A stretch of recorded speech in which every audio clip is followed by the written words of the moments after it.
YS ఆత్మగా అందరి చేత గుర్తింపు పొందినటువంటి కేవీపీ రామచంద్రరావు ఇప్పుడు కొత్త సమస్యలో చిక్కుకున్నారు.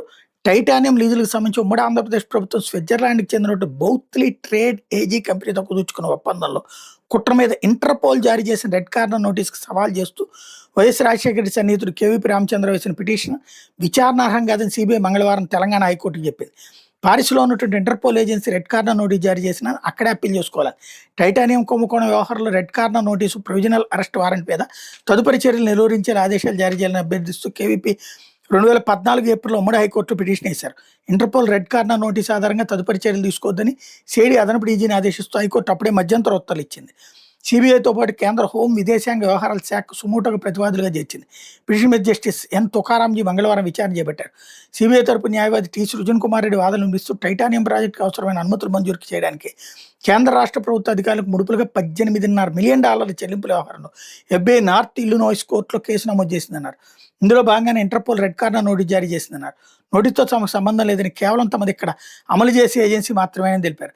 హైకోర్టు స్టే ఇవ్వడంతో తాము ఎలాంటి చర్యలు తీసుకోలేదన్నారు. పిటిషన్ ఇక్కడ విచారణార్హం కాదని ప్రత్యామ్నాయాలు చూసుకోవాలని అన్నారు. కేవీ తరపు సీనియర్ న్యాయవాది ఆర్ఎన్ హేమేంద్రనాథ్ రెడ్డి, న్యాయవాది సిహెచ్ సతీష్ కుమార్ వాదన వినిపిస్తూ ఇందులో సిబిఐతో పాటు కేంద్ర రాష్ట్ర ప్రభుత్వాలు ఇంటర్‌పోల్ను హైకోర్టు ప్రతివాదులుగా చేర్చిందన్నారు.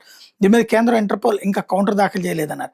కేసు వ్యవహారం ఆంధ్రప్రదేశ్కి సంబంధించినందువల్ల ఈ పిటిషన్పై విచారణ పరిధి ఈ కోర్టుకు ఉందా లేదా, ఏపీ హైకోర్టుకు బదిలీ చేయాలన్న విషయం మీద వాదనలు వినిపించడానికి గడువు కావాలని కోరారు. దీనికి న్యాయమూర్తి అనుమతించారు. విచారణ 2 వారాలకు వాయిదా వేశారు. రెడ్ కార్నర్ నోటీస్ ఇంకా అమల్లో ఉందా లేదా చెప్పాలని సిబిఐని ఆదేశించారు. విశాఖపట్నం, విజయనగరం తీర ప్రాంతంలో టైటానియం లీజులకు సంబంధించి రాజశేఖర్ నేతృత్వంలో రాష్ట్ర ప్రభుత్వం స్విట్జర్లాండ్‌కి చెందిన బౌత్లీ ట్రేడ్ కంపెనీతో అవగాహన ఒప్పందం కుదుర్చుకుంది.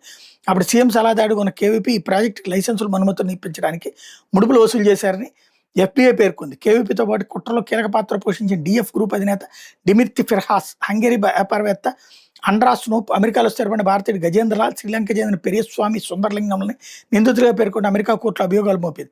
ఈ నేపథ్యంలో కేవీపీ తమకు అప్పగించాలని అక్కడ పోలీసులు కోరడంతో ఇంటర్‌పోల్ రెడ్ కార్నర్ నోటీస్ జారీ చేసింది. సిబిఐలో అంతర్భాగంగా ఉన్న భారత్లోని ఇంటర్‌పోల్ విభాగం ఆ నోటీసును ఆంధ్రప్రదేశ్ సిఐడికి పంపి చట్టపరమైన చర్యలు తీసుకోవాలని ఆదేశించింది. రెడ్ కార్నర్ నోటీసును కేవీపీ హైకోర్టులో సవాల్ చేశారు.